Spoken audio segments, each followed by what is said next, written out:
Good morning. It's Steve here again. I'm here for Coffee and Construction.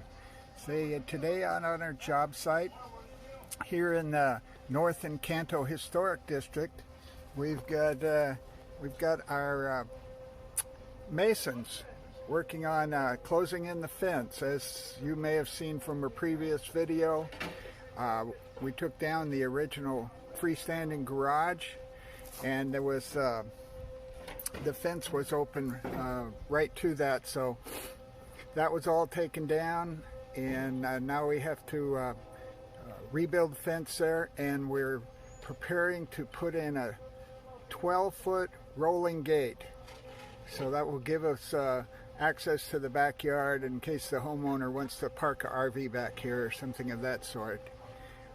As you can see behind me, the trenches are open for the footing of the house, and all the rebar is in. Electrician was here yesterday, and he put his conduit in and his grounding wire. That's called a UFR. But as you can see here, the plumber's piping is all in place and wrapped in foam to ensure that the concrete doesn't stress it.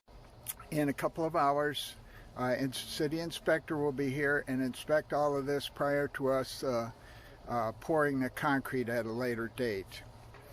So that's our update for Coffee and Construction, Day 8. Thanks.